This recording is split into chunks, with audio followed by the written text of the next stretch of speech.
বিদ্রোহীদের অপ্রতিরোধ গতি মাত্র 11 দিনে পতন ঘটিয়েছে সিরিয়ার আসাদ পরিবারের 54 বছরের শাসনামলের।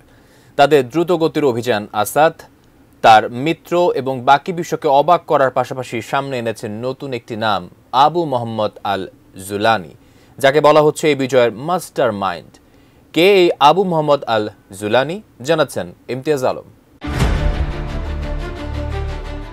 মূলত ২৭ নভেম্বর সিরিয়ার দ্বিতীয় বৃহত্তম শহর আলেপ্পোতে বিদ্রোহীদের আক্রমণ শুরু হয়। কারণ হিসেবে বলা হয়, বিদ্রোহী নিয়ন্ত্রিত অঞ্চলে সিরিয়ার সরকারি বাহিনীকে হটিয়ে দিতেই আক্রমণের সূত্রপাত। সরকারি বাহিনী পিছু হটায় দ্রুতগতিতে অগ্রসর হতে থাকে বিদ্রোহীরা। এরপর ১ ডিসেম্বর আলেপ্পোর কুর্দি যোদ্ধাদের দখলে থাকা কিছু সংখ্যাগরিষ্ঠ কুর্দি এলাকা বাদে বাকি অংশ নিজেদের দখলে নেয় বিদ্রোহীরা। ৫ ডিসেম্বর চতুর্থ বৃহত্তম শহর হামা দখল করে তারা। আর ৭ ডিসেম্বর আসাদ সরকার নিয়ন্ত্রিত রাজধানী দামেস্ক ঘেরাও করে অভিযান শুরু করে বিদ্রোহীরা। দেশি পাকা টমেটো আর সিক্রেট রেসিপির কম্বিনেশনে তৈরি প্রাণ সস, সসের বস। বাশার আল আসাদের সাথে যে আরেকটি নাম এখন বেশ জোরে সোরেই উচ্চারিত হচ্ছে এবং আন্তর্জাতিক মিডিয়ার দৃষ্টি আকর্ষণ করছে, তা হল আবু মোহাম্মদ আল জুলানি। আসাদ সরকারের পতনের মাত্র দুদিন আগেই গত বৃহস্পতিবার সিএনএনকে দেওয়া এক সাক্ষাৎকারে জুলানি সিরিয়ার ভবিষ্যৎ নিয়ে তার দৃষ্টিভঙ্গি বিস্তারিত আকারে তুলে ধরেন। সেখানে তিনি প্রথমবার তার আসল নাম আহমেদ আল শারআ নামে নিজেকে জনসমক্ষে পরিচয় দেন। এর আগে গত সোমবার রাশিয়ার হামলায় আল জুলানি নিহত হয়েছেন বলে একটি খবর অনলাইনে প্রচার করা হয়েছিল, কিন্তু পরে বোঝা যায় সেটি ছিল মিথ্যা খবর। এই খবর প্রচার করার উদ্দেশ্য ছিল আন্দোলন দমানো। এরপর থেকেই অনেকের কৌতূহলের বিষয় হয়ে উঠেছে কে এই আবু মোহাম্মদ আল জুলানি। আবু মোহাম্মদ আল জুলানির আসল নাম আহমেদ হুসাইন আল শারআ। ১৯৮২ সালে তিনি সৌদি আরবের রিয়াদে জন্মগ্রহণ করেন। তার বাবা ছিলেন পেট্রোলিয়াম প্রকৌশলী। ১৯৮৯ সালে তার পরিবার সিরিয়ায় ফিরে এসে দামেস্কের অদূরে বসতি স্থাপন করে।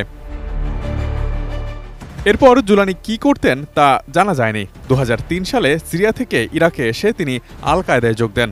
ওই বছরই যুক্তরাষ্ট্র ইরাকে হামলা চালায়। তিনি সেখানে যুক্তরাষ্ট্র বিরোধী প্রতিরোধ আন্দোলনে যোগ দেন। ২০০৬ সালে জুলানিকে গ্রেফতার করে যুক্তরাষ্ট্র। ২০১১ সালে সিরিয়ার গৃহযুদ্ধের সময় তিনি ছাড়া পান।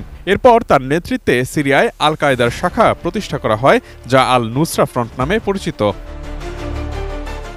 প্রথম দিকের কয়েক বছর জুলানি জঙ্গি গোষ্ঠী ইসলামিক স্টেট বা আইএস এর আবু বকর আল বাগদাদির সঙ্গে কাজ করতেন।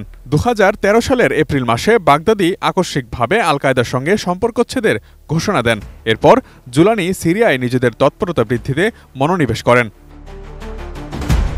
২০১৬ সালের জুলাইতে বাশার সরকার আলেপ্পোর নিয়ন্ত্রণ নিয়ে নেয়। তখন বিদ্রোহী গোষ্ঠীগুলো ইদলিবের দিকে চলে যায়। ওই সময়টাতে জুলানি আল নুসরা ফ্রন্টের নাম পরিবর্তন করে জাবাত ফাতে আল শাম রাখেন। পরে বিদ্রোহীদের ছোট ছোট অনেকগুলি গোষ্ঠী এবং নিজের জাবাত ফাতে আল শাম নিয়ে হায়াত তাহরির আল শাম, সংক্ষেপে HTS গঠন করেন জুলানি। HTS ২০১৭ সালে সিরিয়ায় স্যালভেশন গভর্নমেন্ট প্রতিষ্ঠা করে। এর মাধ্যমে তারা দেশটির ইদলিবে প্রশাসন পরিচালনা শুরু করে। তবে অধিকার কর্মী, সংবাদ প্রতিবেদক ও স্থানীয় পর্যবেক্ষকদের মতে সিরিয়ান স্যালভেশন গভর্নমেন্টও কঠোর হাতে শাসন কার্য পরিচালনা করে এবং বিরোধী মতকে সহ্য করে না। Imtiaz Alam, desk report, ATN news.